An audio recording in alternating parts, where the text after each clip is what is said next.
It's our super spicky 50th episode, and it happens to land on Halloween week. Pour yourself a pint of witch's brew and sit down as we share some spooky tales from me and you.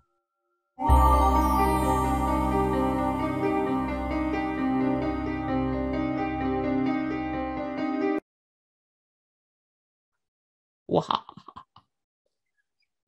And also, I would like to introduce Yeti. And if you're watching our YouTube channel, you are seeing me, the mistress of the night right now, holding the cutest little fluffy boy, Yeti. Say hi, Yeti. There we go. Yeah, he's 11 weeks old and 22 pounds. He's massive. Hello, everyone, and welcome to a spectacular episode of the Cincinnati Cabinet of Curiosities presents the Hometown Haunts podcast. I am your host, Kat Cloco, and along with me, not in the shadows tonight, are Christina Wald and Jen Kohler. Yes, we're here. We're proud to fear, I guess. But is that a saying? Like, we all dressed up for a spectacular episode. So, if you aren't yet, why aren't you following us on social media? You can catch up to us catch up with us. There we go. On Sin Cabinet Curio on Twitter, Cincy Cabinet of Curiosities on Instagram.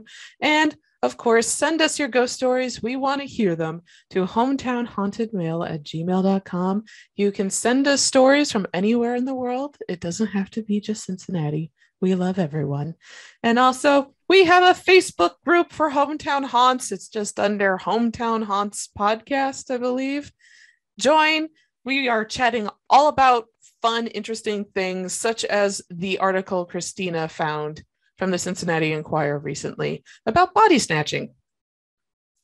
Well, it wasn't really about body snatching, although that was part of it. It was actually about, and you recall, if somebody could look really quick, we did a music hall episode. It was one of our first episodes. I want to say it was probably like third or fourth episode. One of the writers for Cabinet of Curiosities 2, Jeff Cease, did an article on music hall. And it's really fascinating. It talks about how grave robbing happened around there and all the bodies that are buried under music hall and how they keep finding. I mean, I don't even know how many bodies they found probably when they built that parking garage underneath. So for our avid listeners or new listeners, if you check the Wayback Machine, it is episode 3 that we talk about the very haunted Cincinnati Music Hall. One thing and by extension, Washington Park. One thing I really like about the article is he mentioned the Moselle and, the body parts that were buried there from that, which was something that was in Brandon's comic.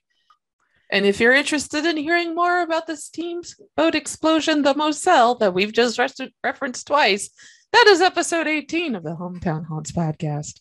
We have a Kickstarter campaign going on until November 3rd. It ends at midnight. And we are raising money for the next issue of the Cincinnati Cabinet of Curiosities comic book anthology. And if you are an aspiring writer or illustrator and you have ties to the Cincinnati area, we would love to hear from you. And we will be taking open submissions in January, hopefully, if we get funded. That's the thing. We're $1,000 away from being funded to be able to pay for book 3. So yes, if you are met interested, our goal, but yeah, we are funded. We can print the books, but we are trying to raise money so that we can pay the advance for all of our artists and writers for next year and all those little startup costs that you get. And we have a bunch of ink sketches that are available by different artists that are participating. And you've already heard them on the show. We have ink sketches by Kevin Necessary. We have wonderful ink sketches by Inky. Please, everyone go buy those. Those are fantastic.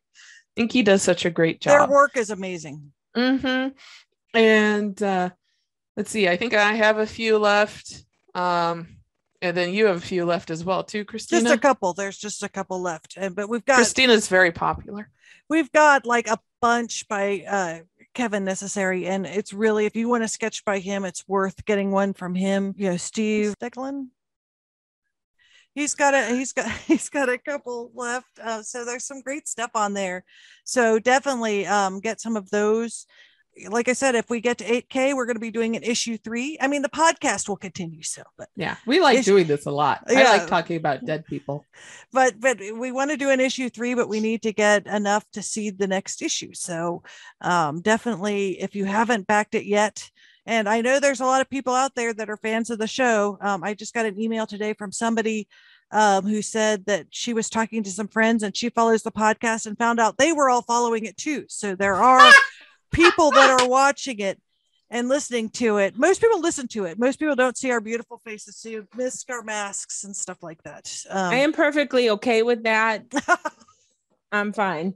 You don't. How dare you watch us on YouTube? No. Yes. If you want to see the cute puppy, most likely you're going to see a cat butt than a dog on this show. True.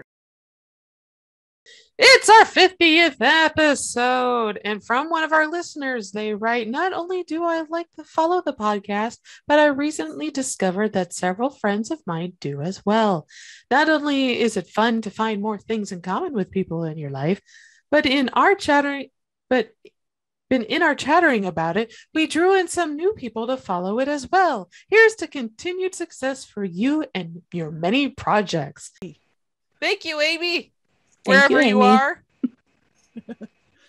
And so we were going to talk spooky stories and some of our favorite Halloween things. You've got a very scary story, and we were saying before we came on about how Chad, if you're listening, I hope it's daylight. Yes, don't watch or listen to this at night, because Kat said this is super spooky. This is one of my own personal spooky stories. Shall I start? Yes, please. All right. Okay. So we're going to look at a young cat in middle school in the mid-90s. And one of the things that I did throughout my elementary and early middle school career was I collected music boxes. Any type of music box. It could be one that had the little ballerina in the box and you had to pop it open for it to play, or a wind-up box, or snow globes that played, but all of them had to be wound up and none of them used batteries. So I had, by this point, I was in 7th grade, close to 25 music boxes decorating my room. I did not collect stuffed animals. It was all music boxes. I thought they were really cool. And if you remember, if you've been listening to this podcast for a while, I lived in an extremely haunted house where we had shadow people walking the halls on a nightly basis, things going missing, pans clanking when nothing had moved. We had a lot of what would be called classic poltergeist activity. This was one of those nights. I'm in my room. It's a pretty early evening, around 7 p.m., and I'm doing my homework for the class the next day. And when I hear one of my music boxes start tinkling, playing, and I look up at it, and it's my little ballerina box, and it's closed. The ballerina has to be able to twirl for it to play. And I pick up the box, and I look at it, and I'm like, wonder how that happened, because it was not wound up. Kind of played with the little wind key thing to make sure that it wasn't stuck, or like there wasn't gears going, because I was still like, well, that's weird. Put it back on the shelf, go back to my homework. It's about 15 minutes later, different music box starts playing by itself. And I get up, inspect it, make sure that there isn't anything weird going on. This is in the wintertime, so our humidity was non-existent at the time. Everything was dry as hell and could not explain why the gears were moving, why it was playing. Put that one down, go back to work. 10 minutes later, 2 of them start playing, and then a third joined. And suddenly, my entire room was playing music boxes. All 25 of them were playing at the same time, different songs at different speeds. It was super freaky, and I ran out of the room. And they all stopped. Whoa. That is one weird story. Yes. So And how Jen. did you not sleep outside for the rest of your life? Because it was Indiana. I didn't want the Jeez. raccoons to eat me. Well, Also, the outside was pretty haunted by an entity that stalked the house. Oh, for fuck's sake. So Did you get rid of all the music boxes at that point? I did. So that following, like, as when I came back in, I was like, I don't feel good about these. So I put the music boxes in my closet. And then the following weekend, I just packed them up in a box and threw them in the attic, which is where they stayed until last year when I cleaned out the house. And do you still have them? No, they did you went get to an rid of them? estate sale. They're Okay. just, I was like, goodbye. No, I'm not. Like, I had gotten them, friends had given them to me as gifts. I had gotten one of them for being the flower girl in a wedding. And a lot of them were nice. They were like hand carved and everything, but they spooked me too much. I think that would Nowadays, freak me out if it happened. yeah. Yeah. It really spooked me out. There was a lot of entities that I saw when I was in middle school that freaked me out. So when you cleaned out the house, did any of them return, or were you able to block them now? I blocked those, and I was just like, into the estate sale you go haunt whomever else. So if somebody has a haunted music box, it's probably from my house. That is a really creepy story. That's a Yeah. good one to start off with. Yes. So And I had my mom had collected some music boxes, and great. Thank you for that. They're packed away, but oh my God. As a kid, you'll had be a doll laying in collection. bed and you'll hear them playing from wherever you've stored them. I had a doll collection No. as a kid, and it was dolls from all over, and I never had any experiences of weirdness. Yeah. And I even had a friend growing up that was terrified of dolls and had nightmares about them. Really terrible people. Very terrible people. That one day, maybe ghosts, like the jack-o'-lantern. Oh yes, we were talking about some of our favorite Halloween stuff, and we were talking about jack-o'-lanterns in our Facebook group today. Yes. And tell a little bit about the story behind it, Kat. Sure. So Chad in our Facebook group, what was it? He asked about the history of jack-o'-lanterns Yeah, being he wondered protected. if they would protect your house, and it's like no. Right. Exactly. So you would think that lighting a gourd on, not on fire, but putting fire into it, it may catch on fire. I can't really guarantee it won't. But if putting it in front of your house, and it would keep spirits away, it kind of feels like something that would ward evil spirits away. But lo and behold, that's actually why you're supposed to be dressing up in costume, is to be confusing the spirits so that they don't attach to you and follow you home. Instead, jack-o'-lanterns are a relic of Stingy Jack. Shall I talk about Stingy Jack a little bit? Tell us about Stingy Jack. Stingy Jack was a man who was stingy. And according to Irish folklore, he liked to play a lot of games with the devil. One of them was he went drinking one night and actually managed to fool the devil into turning into a piece of money that he could pay their bar tab with. Except for Stingy Jack, living up to his name, decided to skip out on the tab, put the devil-turned coin into his pocket along with a silver cross, which kept the devil from returning back to hell. And he walked around for a few days, some say weeks, with the devil in his pocket. And he eventually let him out. In another little escapade with these two, they're a great pair. They really should have a comic series. Jack managed... Somebody has to have done one. Yeah, somebody has to have done one. Jack had actually managed to convince the devil to climb up a tree to go gather fruit. And as the devil was in the tree, he carved a cross on the trunk, keeping the devil stuck in the tree. That was not too smart. This would be a great animation. I would love to see this really would animated, because this is somebody has to have done it. This story is too good. So yet again, few days, some say weeks, the devil was stuck in a tree and he eventually let him out. I want to know how. Did they cut the tree down with the devil in it? Did they strip the bark? How did they? Yeah, I'm asking too many questions for this great story. So, where was I? Oh yes. So after Jack let the devil out of the tree, method unknown, he managed to get the devil to promise not to bother Jack for 10 years. And after that promise, however, Jack died. And he finds himself at the pearly gates, and heaven won't let him in because he was a stingy bastard. And he also played with the devil a lot. And heaven's like, this doesn't sound like a great idea, so we're going to just pass on you. So Jack, his little sad soul, goes over to the devil, and he's like, hey there, buddy. They won't let me into heaven, so can I come in? And the devil's like, oh, hell no. Gives him one piece of coal that's still aflame and says, bye, you get to go walk the earth for the rest of eternity. So that is where jack-o'-lanterns come from.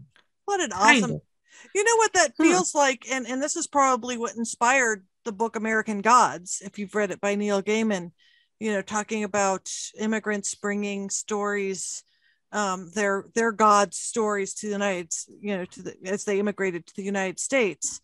And it's just stories like this that feel like, there's all these lore, like, especially if you've read. I wasn't done. Oh, sorry. Sorry. To add to that, yes, it's a very good cross with American Gods. He put the coal in a turnip so that he would walk and have that illuminate his way. And then returning to American Gods, when the Irish moved and immigrated to the United States, we don't have too many turnips. Our potatoes are pretty sad here. So they put it in a pumpkin gourd. And that's how come we have orange pumpkins are a symbol. I have one behind me of Halloween and fall time. So that's where our jack-o'-lanterns come from. And yes, they tie really well in with American Gods.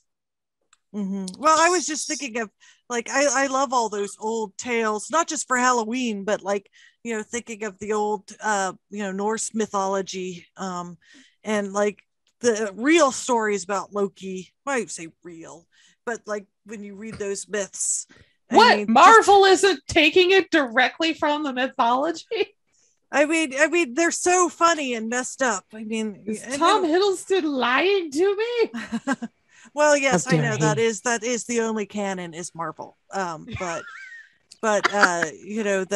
the tales are so, interesting. Just they're zany. I mean, the thing that's kind of interesting, I think, about a lot of these old, and I don't want to say folk tales, because they were like, the Bible for people, today, like these different pagan cultures. I have some sad news about the Bible for some of you. Depends on who you talk to. So their folk tales now are old wives' tales, but yeah, these were ways that people, they weren't always like what you would call morality tales, really. They were just, they would inform your living. Yeah, like some of them in this was Stingy Jack is don't be a dick and cheat people out of stuff and leave people in trees and then chop it down while they're still in it, kind of thing. Not sure what the morality tale was with Loki, like, turning himself into a horse and having. No, I was just thinking of Thor and Loki from Marvel and how like Loki would turn himself into a snake and then Thor would go pick it up and then he'd go bah. Sorry. And what was it? There was like some creature that I forget what the creature was. I have to refresh my. That's the thing when you read so many comics and watch so many shows. It's like that's why you can't instantly like recall what happened to them. Yeah, and my Norse mythology is pretty stingy. I don't know I'm it sure as well. Like a lot of the Japanese mythology is similarly. Like, I don't want to use the word strange. That's not the right word. It's just the tales are old and they're kind of they're interesting, but they're not like saying this is the way you should live your life or something. They're just interesting and like they were probably just very entertaining tales to tell, around the fire or whatever. Some of them. There's a lot of traveling ghosts and traveling yokai. Let me really quickly, there's one that comes to mind that is kind of a moral thing, but you'd be surprised by it. Let's see.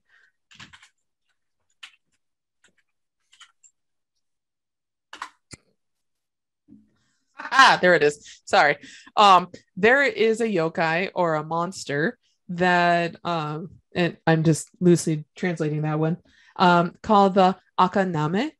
And what the Akaname does is it literally means filth liquor. And if your bathroom, Jen, if your bathroom is very dirty, the Akaname will come in and lick it clean. The only problem is that the Akaname saliva is toxic to humans. So when you draw a bath and get into it, you will die. So, moral of the story, clean up your own damn bathroom or the Akaname is going to come in and clean your clock. So, yokai are... That's a good curse word. Filth liquor. Filth liquor. You Akaname. Exactly. Yeah, so with obakemono, or kind of ghosts and spirits, they fill in an interesting niche in Buddhist and Shinto culture where you have little tiny morals, but they're like not don't go into the forest alone. It's daily things like make sure you clean your bathroom or this will happen, or make sure you're nice. Sage or advice. And then they also have there's a breakdown of all sorts of yokai and obakemono and their roles in society. Like I said, there's a lot of traveling ghost ones. One that immediately pops into my head is Noperable, which is the faceless ones. They are an East Asian ghost made popular in Japan and Hawaii by immigrants to Hawaii. And they've been spotted in both Japan and Hawaii, even in contemporary times. And they're basically wandering spirits on roads, and they don't have faces, and you'll talk to them and they'll give you bad travel advice and then scare you. But they don't kill you. They just want to scare you. That's it. Jen is dying again.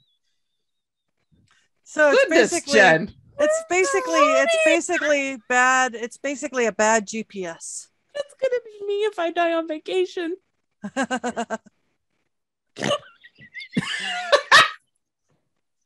Everybody's a little mess with tourists. That is a really fun afterlife, though.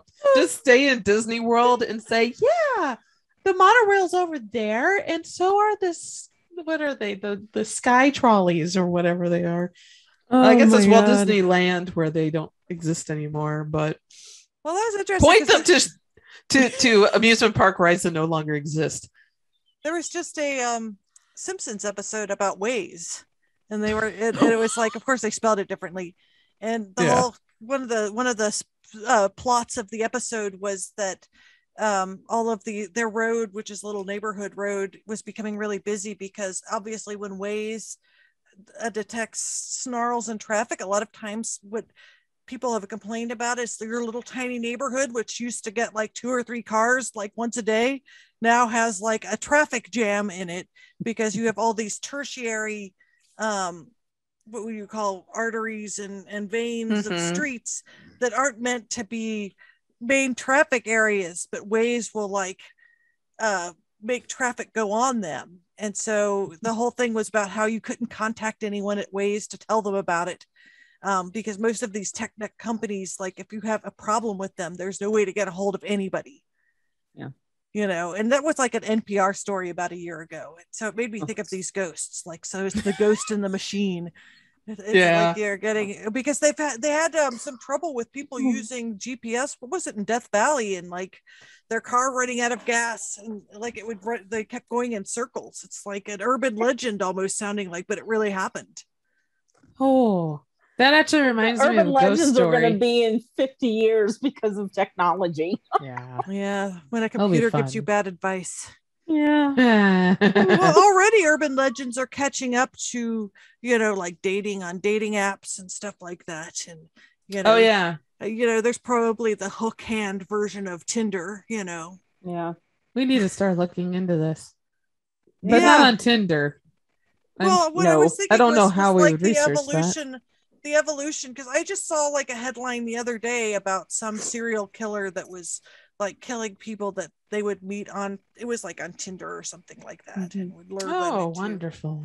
and it's possible there are stories like that, but I can imagine like there being, a whole new, internet version of urban legends.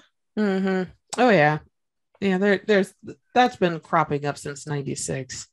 Mm-hmm. Black-eyed children were like the first ones. So isn't that how Slenderman got started too? it is, and I was there to watch it happen, and which is great. This is just a little funny thing. If you ever read a Slenderman article talking about somebody who was in the forums mentioning the Something Awful forums and how that was Slenderman, they are quoting me on the Paranormal View. Okay. That's kind of cool. Because to my knowledge, I am the only person that has ever said in a large media way, such as a radio show, hey, I was in the Something Awful forums around 2007 to 2009, and I was a part of the Photoshop Friday voting, and Slenderman was one of the topics.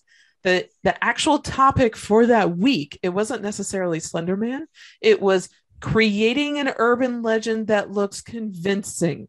Oh, that was the topic, and Slenderman won with the most votes, and the person who created it made 3 Photoshop photos of what looked like old postcards from the 50s and managed to create this really ghostly looking multi-armed entity in the background. Wow. So anybody who's sitting there going, oh, I've seen Slenderman, he's a real entity. Okay, slow your roll here, because I know it's not.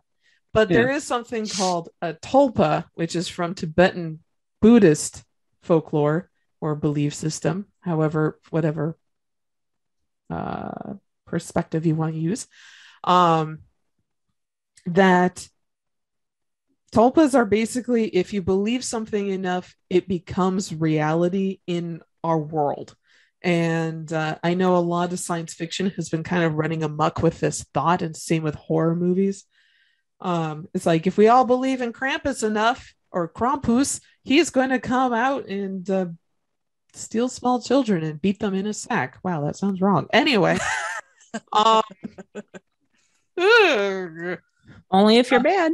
Only if you're bad. You're good if he's going to leave you alone if you're a good child.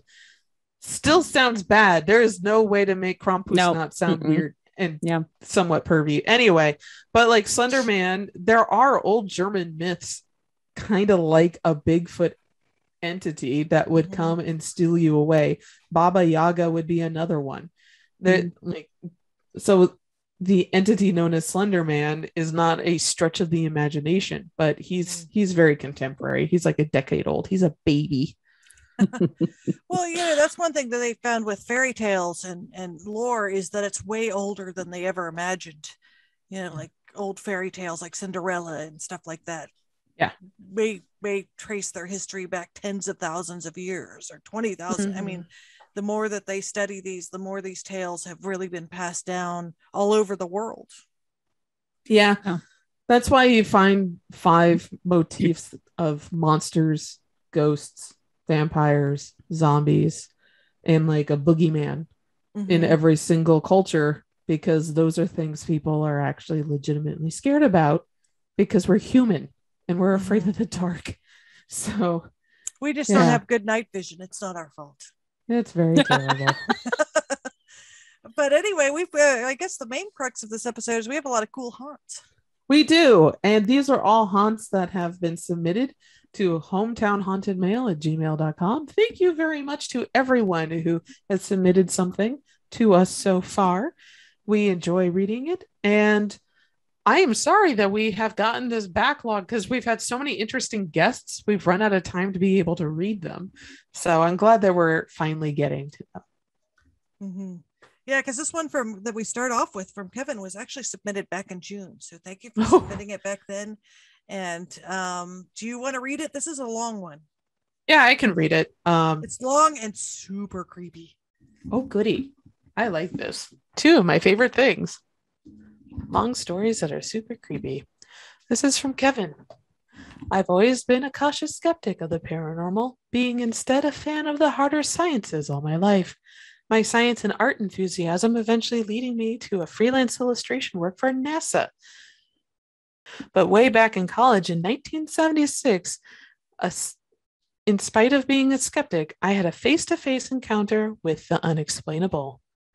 Paul, we'll call him, was one of my friends during that distant era. He was a bit older than me, outgoing with a hearty laugh. He loved to party, loved people, and he would get excited about everything. Great music, great food, good friends, life itself. I looked up to him. To my younger self, he was everything I thought I couldn't be. But Paul also seemed to be a charter member of the Girlfriend of the Month Club. One month he had begun dating a young lady I never got to meet, but Paul told me and the rest of his friends quite a bit about her. After a few days seeing him, she confided she was a member of a coven of witches who worshipped a demon they called, well, I won't repeat that exact name. Suffice to say, it was an unrealistic, cute name, something similar to Fuzzy Wuzzy. Paul couldn't take her seriously and innocently joked about the whole thing, especially the cute name, to her and the rest of her coven when he met them. That seemed to annoy them, and when he realized they were being serious, he had second thoughts about the relationship. I believe he broke it off then, but the coven became angered and promised if he told anyone about them, he would regret it. They would place a curse on him. He shrugged that off too, and sadly told all of his friends about the creepy girlfriend encounter. Before long, weird things started to happen to Paul. He told us he heard voices whispering in his ear when he was trying to sleep. Working in a convenience store late at night, he sometimes heard an unseen something flying or fluttering in the air right above his head. And at one point, he had a thick wooden broom handle snap in two in his hands as he was sweeping up for the night. He began to have trouble sleeping, and his eyes grew dark circles underneath. None of Paul's friends had witnessed these events. We only heard these stories, but we all noticed a change come over him. He did not look well. We worried he may have gotten into dangerous drugs, but he claimed it was just a lack of sleep. One night he couldn't take the stress of working late anymore with only the odd fluttering and whispers for company. He quit the job, telling that same night a dark dog followed him silently back to his dorm room, staying always about 20 feet behind him on his final walk from the store. The following weekend, I was staying on campus rather than my normal weekend commute home. Almost no one else was around. Paul rapped gently on my door late at night, taking a chance I'd be there, still awake. He was, if possible, even more haggard than before. He said he couldn't sleep and just couldn't stand to be alone. We sat and talked about his experiences, and I listened with a sympathetic ear. He was clearly not himself. He wanted advice from me, from all the people, the younger guy who always looked up to him. What should he do? He asked. He knew no one believed what was happening to him. I was about to tell him I might be the wrong person to ask. Being a fan of the science and critical thinking, I would be out of my league giving advice on such things. But before my words came out, a textbook flew off the shelf behind me and landed in the middle of the floor between us on its spine, pages ruffling open. We sat in silence for a moment, staring at it. Did you see that? Paul stuttered with a nervous laugh that seemed to hint at hysteria. I nodded to reassure him. I don't remember being afraid, just puzzled. I got up and examined the book. It was my chemistry textbook. It had landed open to a page describing the chemical element boron. To this day, I can find no significance in that, so the page number at least was probably a random event. There was no strings or anything affixed to the book, and nothing visibly different or unusual about it. I turned to the bookshelf. It was the kind of shelf recessed into the wall. There was no space behind it. There was no evidence of springs or any other way it could have been a juvenile prank, nor was there evidence of mice, rats, or any other books that remained on the shelf. Unquestionably, I saw this happen, but I felt none of the eerie presences often mentioned in these situations. Possibly, I am just not sensitive as others claim to be. The only thing I could think to say was that these events must somehow be coming from Paul himself, maybe from something his mind was doing because of the curse. I suggested that Paul keep a low profile for a while, and certainly to avoid seeing any of the Fuzzy Wuzzy coven again. Paul crashed at my dorm that weekend, the following morning saying he hadn't slept that well in weeks. Afterward, he reported no other incidents, and his life got completely back to normal. It's as if someone else needed to witness the evidence of what had been happening and what he had been going through, and then it could leave him in peace. Though I will always embrace a healthy dose of scientific skepticism, I cannot explain what I saw that night, and to this day, I do not mention the real name of that demon. I have tried to forget it. Thanks, your podcast helps get me through the daily tedium. That is the end. Wow, that's speaking of Tinder urban legends, like that would be the basis of one. Yeah, that's a really good. I like that. Thank you, Kevin. That was a very good story and much akin to when I was. This is going to sound weird. A working ghost hunter, paranormal investigator. When we would have clients, similar stuff would be what they would be reporting at their house, and it'd always be Murphy's Law. They would sit there and say books would be falling off, and they would have witnesses, and we would sit there for hours and nothing would happen. Ghosts, plumbing, they're really similar. So, yeah, I like that. It does seem like somebody put a very light curse on that man, just from the story. I kind of wish I had that power. No, you don't, because it always comes back in threes. Oh, damn it. All right. Never mind. That's a really okay. That's a really strong principle. Yeah. Like if you sit there and you always want to curse at someone, realize that you can always send that stuff back at yourself and have worse things happen. So it's the big, don't really wish bad things on other people. And then it because of the rule of three, karma is when you are dead. That is one of the things when I hear people say, oh, it was karma. No, karma is when you are dead. But it's a huge misunderstanding of that religion. But anyway, it is kind of like a just desserts, and you could call it curses or an evil eye. So that's why people would wear the evil eye. It's all over the eye. You could get bracelets with eyes on them and stuff. It's supposed to protect you. There's a lot of lore like that. Oh yeah, and protective jewelry, wearing silver is a protective thing to do.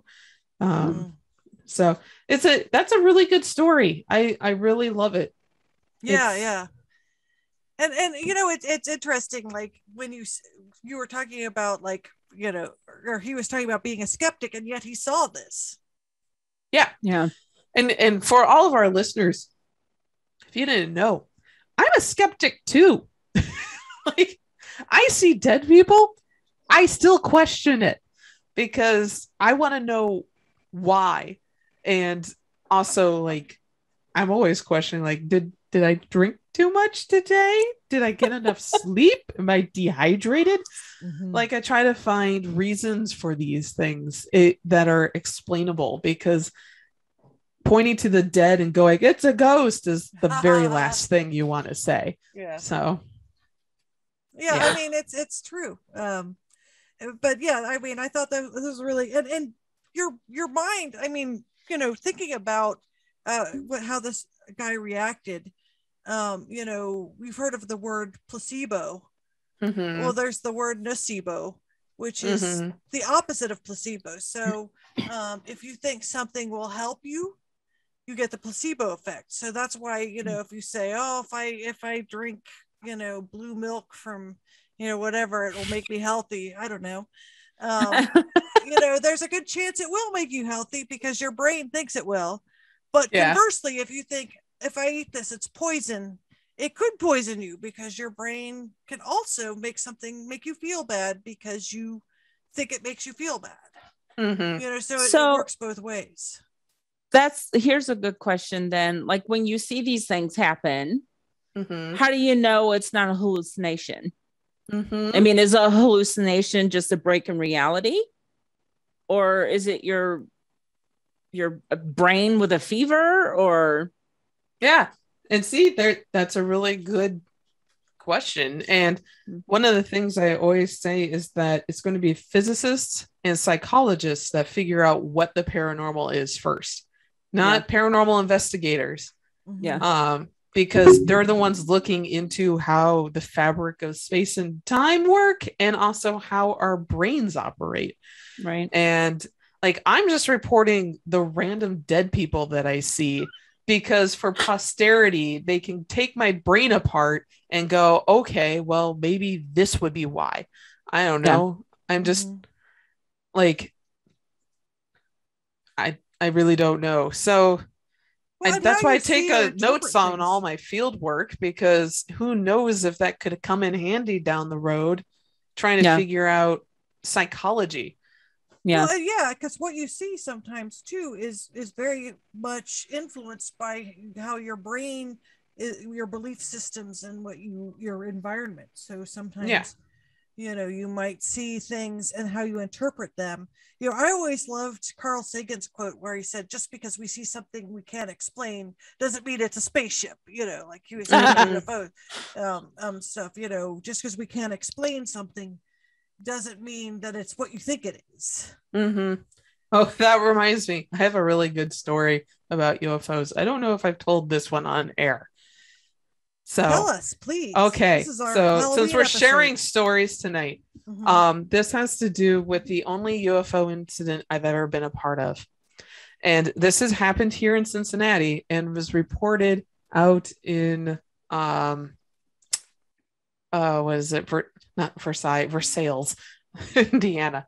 So for New Year's, I think it was New Year's 2011, I was at a party with Mike and a bunch of different friends, and at midnight we launched the lanterns, those white lanterns that are like little mini hot air balloons, and then like wrote wishes on them and then like sent them out into the air. I don't know how good that is for the environment at all, but they were paper lanterns and they flew into the air and they looked really nice and very pretty as they flew over Cincinnati. And the following year in 2012, I was a member of the Paranormal View radio show, and we had one of our guests was from MUFON, which was the Mutual UFO Network, and this was the Ohio representative that we had on. And they were talking about the recent UFO incidents around Ohio and around Cincinnati specifically. And they said, well, on New Year's Day, well, technically the wee hours of New Year's Day, a cluster of UFOs were viewed and witnessed in Versailles, Indiana, just west of Cincinnati. And it was a cluster of maybe 10 to 12 self-illuminating UFOs hovering over Versailles. And it was very scary. And the person who reported it was very scared. And then poof, they were all out. And mind you, at the time, this was live radio. I just started laughing and I couldn't help it, much like Jen is now giggling right now. And the co-host turned to me and go, why are you laughing? And I go, because I caused those UFOs. Oh, that's a great story. I love that. They were our Chinese lanterns had managed to fly that far because of the jet stream, and like we looked it up. We could, because you could look up all the weather for every single day, and we just looked up, and there it was. The airflow where they had managed to fly up in the atmosphere just flew right over Versailles, Indiana, and then they got reported by MUFON. And since Versailles is in the Cincinnati metro area, it got reported to the Ohio MUFON and Indiana. Well, So technically, it's true. They were unidentified flying objects. technically, they were, but there were no little aliens from outer space.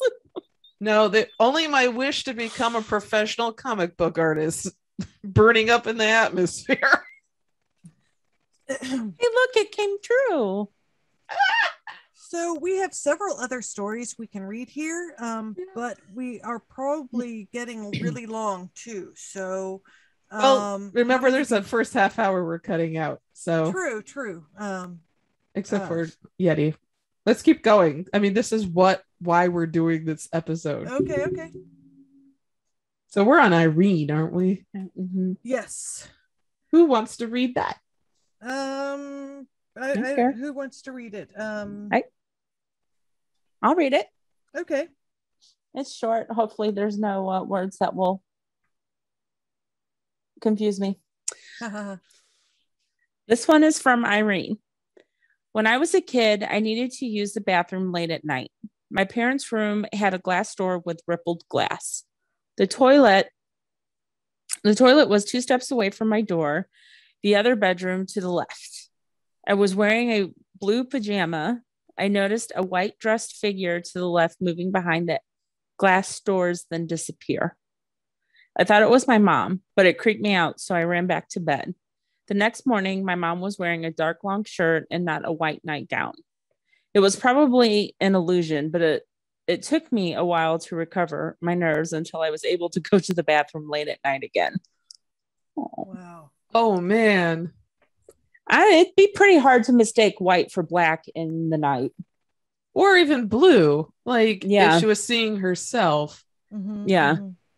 That is really creepy. Yeah.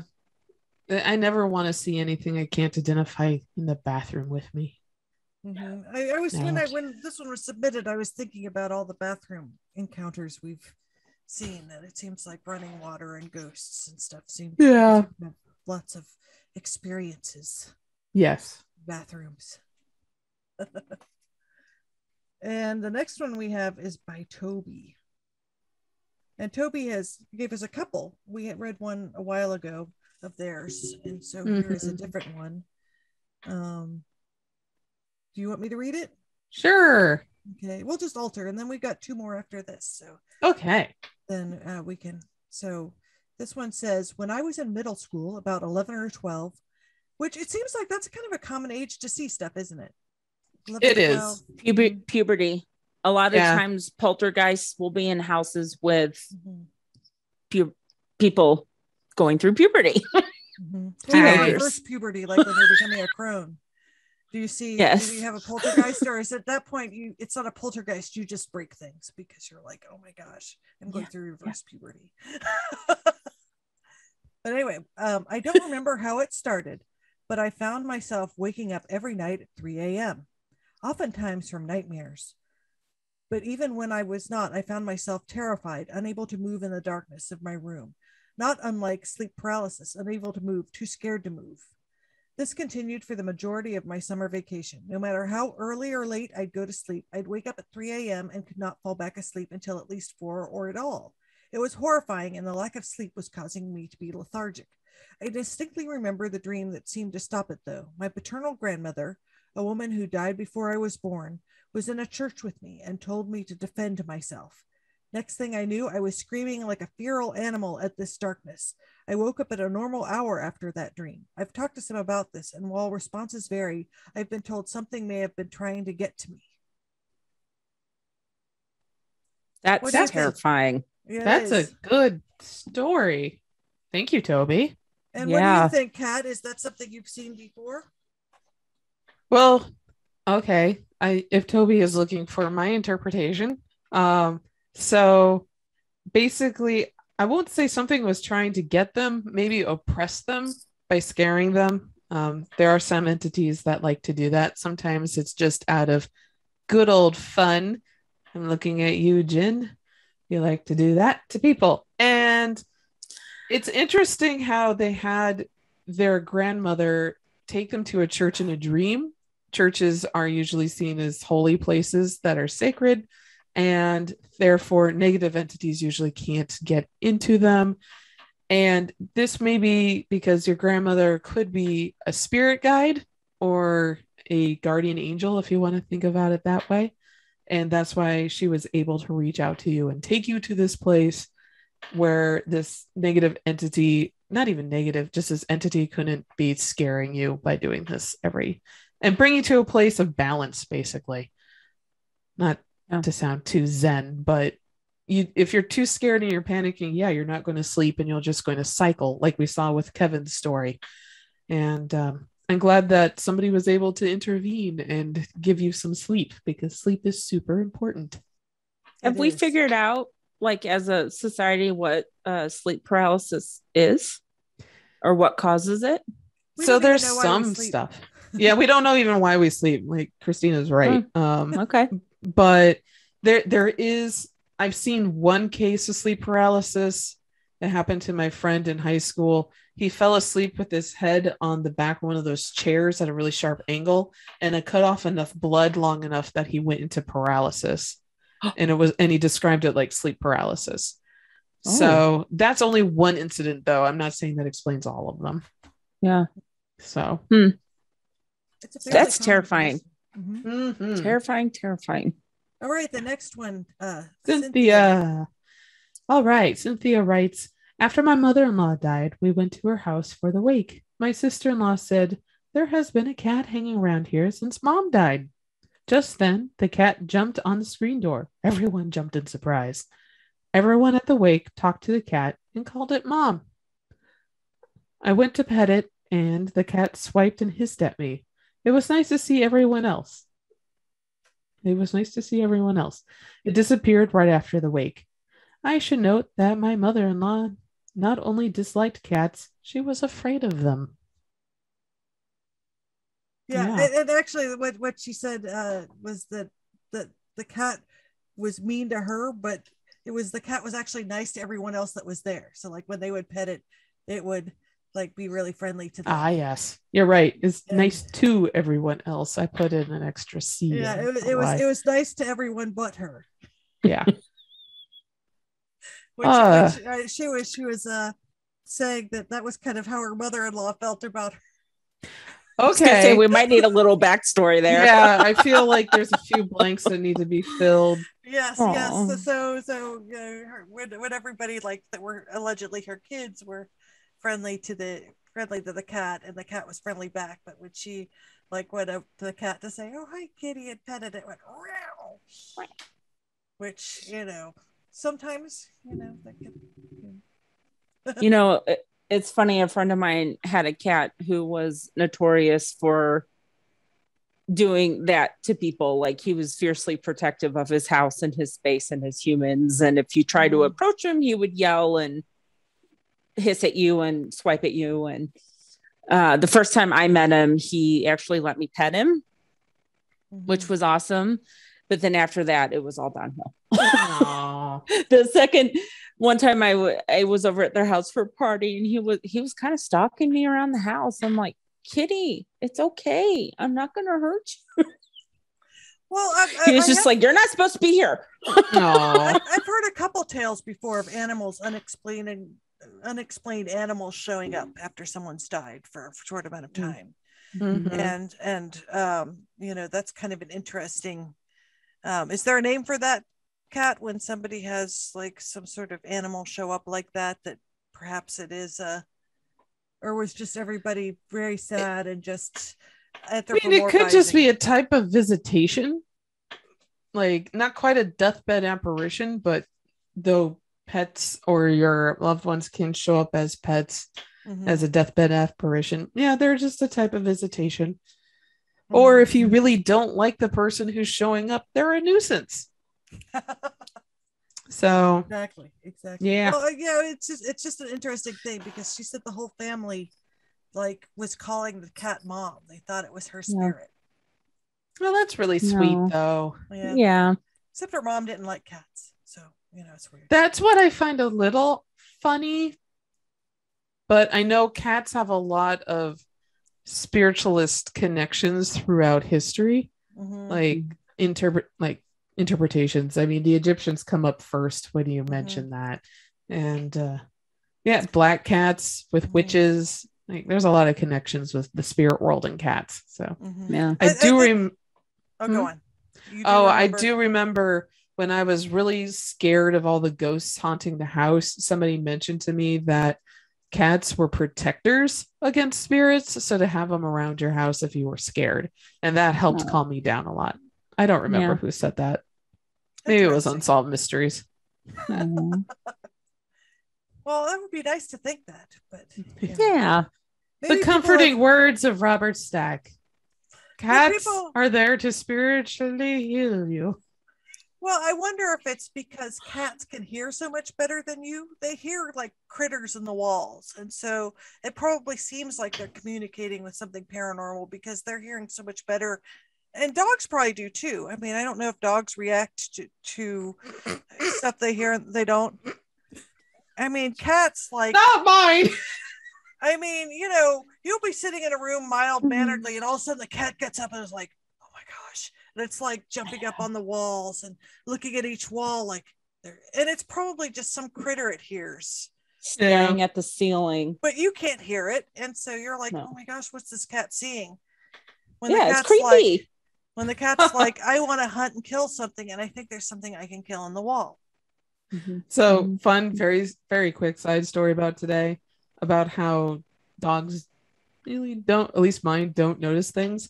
Very large wolf spider, female wolf spider, gets into our house, and I found her. She was trying to hide underneath a grocery bag, but I could just see her little back legs sticking out. My dumb dogs are walking around her, completely oblivious to this gigantic spider that was easily like a silver dollar in diameter with her legs included.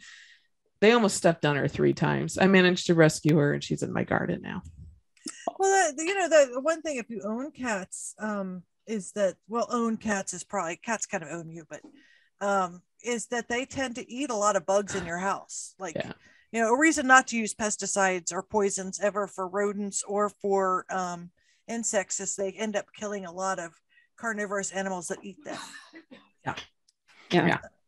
But somebody was telling me like their cat ate lots of crickets, and so when one of their cats had passed away, they suddenly had all these bugs and stuff because the cats were eating them. Oh, that's funny. Your cats never got horsehair worms, did they? Not that I know of. Yeah, no, those are gross. I mean, I know anyway, let's finish our stories. Yes, we have one left. Yes, we can talk about cats forever. You want me to read the last one? Yeah, and it's not by this cat; it's by a different cat. By a different cat. All right. This one, yes, cat. My sister was babysitting 3 of us when the vacuum in the basement turned on. She went to unplug it, but it wasn't plugged in. It happened a few more times before my parents got home. A friend's mom asked who was upstairs waving when she picked me up for school. I told her nobody was home. There was definitely some lady in the attic window, but there wasn't any flooring up there. Also, my sisters and I used to swear we'd hear heavy footsteps on the stairs, and sometimes even feel the stairs move if we were sitting on them. Our favorite place with the long corded phone. Pretty sure it was probably just the wood swelling and whatnot, looking back on it, though. Except for the waving person. Yeah, I think you had a ghost in your attic. No, that's not how wood works at all. It will sometimes look like a ghost waving at you from the... She's probably talking about the vibrations in the staircase. No, I'm thinking of... I think this is too young for you guys. Did you ever watch the cartoon Ed, Ed, and Eddie? I have seen it, yes. Yes, okay. Because we were talking about Twilight Zones before, and yeah. I mean, it wasn't a show and there was Planky from Ed, Ed, and Eddie, and I'm just thinking of Planky in the window waving. So. Well, Also, it was planky waving. It was planky. No, I love this story. Oh my goodness. This is wonderful. This is a great story to end It was a on. friendly Thank you, ghost. Kat. Yeah.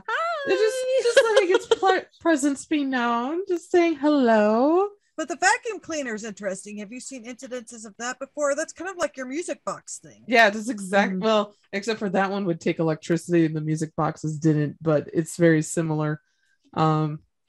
Mike had a situation like that when he was staying at his grandmother's extremely haunted house in Indiana, where the clock, it was a battery operated clock, but it's actually, was it? I'm going to say no, because this is the early 80s. It sped up extremely fast. Like he watched it and it just started speeding up and then it stopped and then went back to the normal time. And he knew he wasn't asleep and it just really freaked him out. So, but that's like how you start a horror sequence in a horror movie. I think they used that in one of the Nightmare on Elm Streets. They had to. Was this an analog like clock? Mike never saw those. You said it was like a battery operated one. I think it was a plug-in one. The gear, okay, because sometimes those like something weird happens with the gears too, or whatever. Yeah, It could have even been, if it was plug-in one, it could have even been electricity surges or something like that. It could have been. Like, I don't know. I have to ask Troy that. That's an engineering question. Yeah. How would you react if you saw that? Would you be like, did I really just I think see a lot of times when you see stuff like that, you're like, did that really happen? Yeah. Mine is, damn it, who's here? Well, yes, if you can actually see them. How did Mike react to that after he saw that? It freaked him out a lot. And he and his sisters always had a lot of experiences in that house. I even saw a shadow person, the very classic Hat Man, for those of you who like to play paranormal bingo with different entities that are widely reported. He did not have glowing red eyes, but he was wearing a trench coat, which is how they're described a lot. And it was standing at the top of the staircase staring at me when I was just sitting in the room. And it was their uncle's old room. After their grandmother passed away and they were cleaning up the house to be sold, I did bring an ovilus to the house. And for those who don't paranormal investigate, this is the device that it will cycle through radio stations and pick up words. And sometimes if you're really lucky, you'll get an entire, it's cycling through it so fast that you actually can't listen to each station. So it essentially becomes white noise. And through that white noise, you're able to pick up on discernible words sometimes. And I like to take mine in reverse. So I'm going through all the stations backwards. It just makes it a little bit more noticeable when something pops up. And we're like, hey, is anybody here? And of course we got a yes. And we're like, okay, well, that could have been a radio station. And we're like, what is our last name? And it went Cloco, and it pronounced it correctly over multiple radio stations. And we're like, okay, well, congratulations, you pronounced our name correctly. That is very, very rare. And also, who the hell are you? And who was it? They never responded. They just said Cloco. They ghosted you. They ghosted.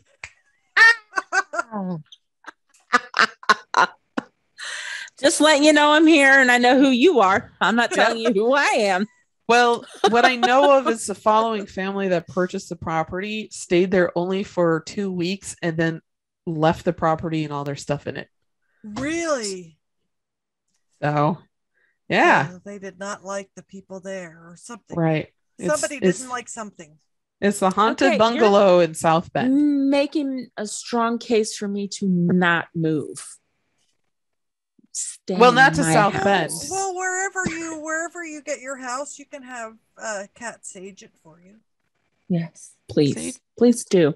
And just don't tell me if there's anything in there. You don't need to sage anything. It's just intent. It's just sage just helps you like project your intent towards something. Like the entire idea of magic and being able to deal with the other side, it's all intent.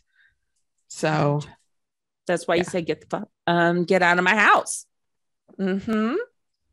Mm-hmm. Cool. Yes, exactly. But Okay. on that note, we want you all to come back to another episode of the Cincinnati Cabinet of Curiosity presents the Hometown Haunts podcast. Shall I keep going? Yes, please. All right. Yes. Thank you. It's been a wonderful 50 episodes so far. Keep the stories coming. We love hearing them. And if you have an interesting ghost story, a creepy cryptid, or urban legend from your neck of the woods, we love to hear it. And please send it to hometownhauntedmail@gmail.com. Don't forget, we have a Kickstarter. It goes until November 3rd. Please pick up some fun illustrations from us. I know I have 10 different creepy cryptid drawings that I'm doing. And those will be up for sale. And I believe Stingy Jack is going to be one of them. I can't wait to draw see them tomorrow. Jack. Yeah. And we're going to be doing live art on Halloween on Sunday of Halloween. So tune in to watch us drawing lives. So yeah. Well, yeah, I know with my segment, what I like to do is just take suggestions from the audience and just draw it. It gets really crazy and fun. So I love that. But you can follow us on social media at Sin Cabinet Curio and also at Cincy Cabinet of Curiosities on Instagram. And don't forget to join the Hometown Haunts Facebook group where we share all sorts of fun goodies throughout the week. So happy Halloween, everyone. Happy Halloween. That was Good night. Yay. Bye. Yeah. Stay weird.